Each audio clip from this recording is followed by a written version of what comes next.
प्रभु, आपकी दिव्य माया से ही संसार की रचना हुई है।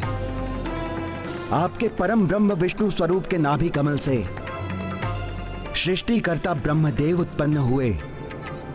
उनके पुत्र ऋषिवर मरीचि से महर्षि कश्यप और उनसे सूर्यदेव, और प्रभु सूर्यदेव से मेरा जन्म। प्रभु, इस प्रकार हम सब आप ही के संतान हैं। नारायण नारायण।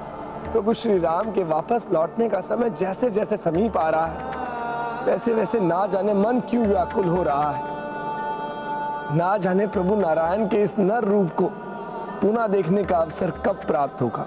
हाँ देवर्षि, किंतु मैं तो ये सोच रहा हूँ, जब देवता इतने व्याकुल हैं, तो जब प्रभु के धरती छोड़ने के बारे में उनके परम भक्त हनुमान को ज्ञात होगा, तो उनके हृदय पर क्या बीतेगी। सत्य कहा आपने वरुण देव। श्री राम को अपना सर्वस्व त्यागने वाले, यहाँ तक कि अपना सब कुछ समर्पित करने वाले हनुमान के लिए श्री राम का बिछोह तो असंभव ही होगा।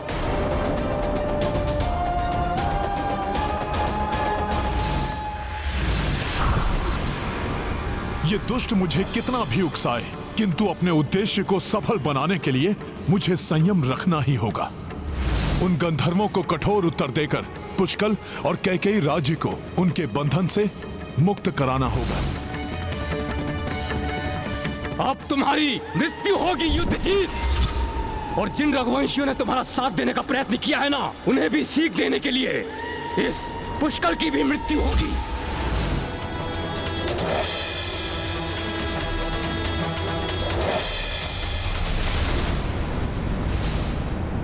पितामह, ये आपको भी यहाँ ले आए? कैसे? अयोध्या में हनुमान जी, ताश्री महाराज राम, पिताश्री और अन्य सबके होते हुए भी अयोध्या में सब कुशल तो है ना? बस बस, अधिक उतावला होने की आवश्यकता नहीं है। उनकी नहीं, अपनी चिंता करो रघुवंशी। सर्वप्रथम तुम्हारे पिताश्री के मामा के समक्ष तुम्हारा अंत करूंगा मैं, फिर उन्हें भी भेजूंगा यमलोक। अब पुष्कल मेरे समक्ष है, इसी क्षण की प्रतीक्षा थी मुझे। गंधर्वराज दिव्य हस्त।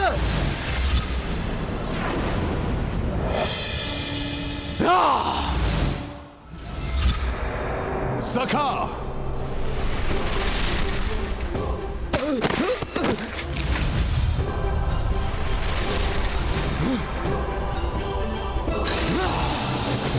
पुष्कल!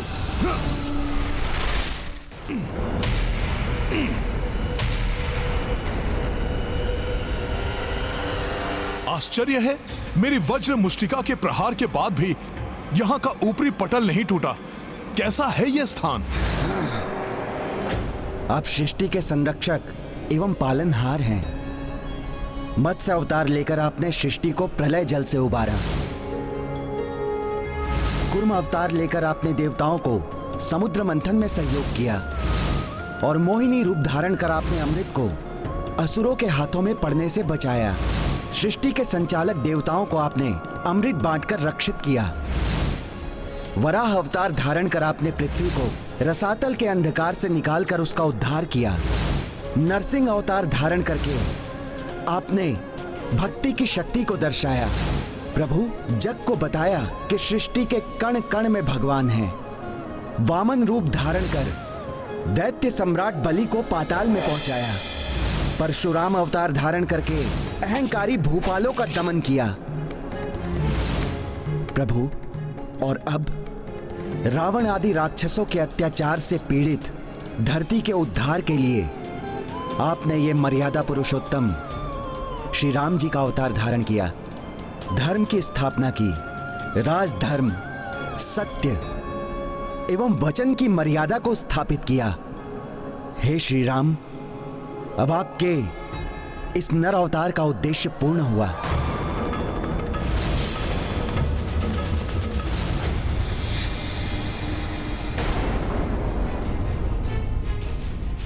ये क्या अकस्मात ही मेरा हृदय व्याकुल क्यों हो उठा? हनुमान जी! आपको क्या हो गया था हनुमान जी? मुझे स्वयं समझ में नहीं आ रहा है कुमार पुष्कल। मेरे जिस हृदय में प्रभु श्री राम का वास है, वो हृदय न जाने क्यों व्याकुल हो रहा है। किंतु पुष्कल, अभी यहां से शीघ्र निकलना आवश्यक है। हनुमान, तुमने गंधर्वों की शक्ति को कम समझने की भूल की है। यहाँ की सारी दीवारें गंधर्व शक्ति से रक्षित हैं, जिसे कोई भी बाह्य शक्ति नष्ट नहीं कर सकती। हाँ, यहाँ से निकलने के बारे में सोचना भी मूर्खता होगी हनुमान। तुम्हारे छल ने स्वयं तुम्हें हमारे जाल में फंसा दिया है।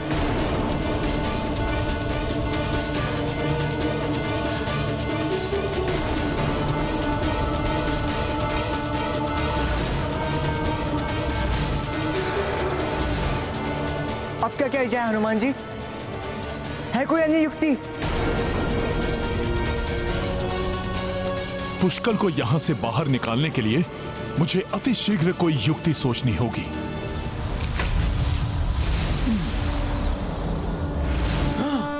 देखा, विफल हो गया ना तुम्हारा वार। तनिक सा भी अहित नहीं हुआ हमारा। अच्छा, तुझे अभी बताता हूँ, रुक।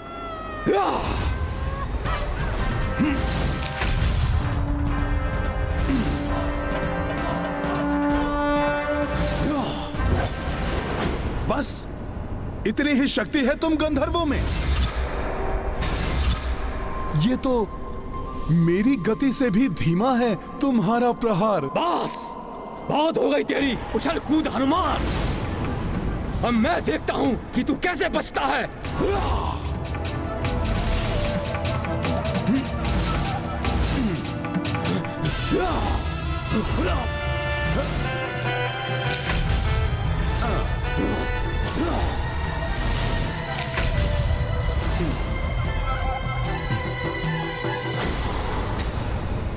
युक्ति काम कर रही है हनुमान जी। हाँ पुष्कल, जहां शक्ति काम ना करे वहां युक्ति से काम लेना चाहिए।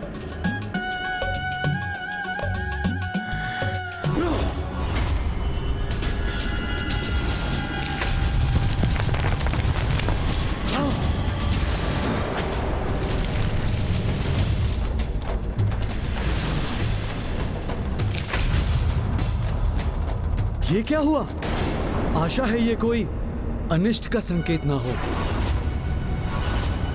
कदापि नहीं, ये नहीं हो सकता।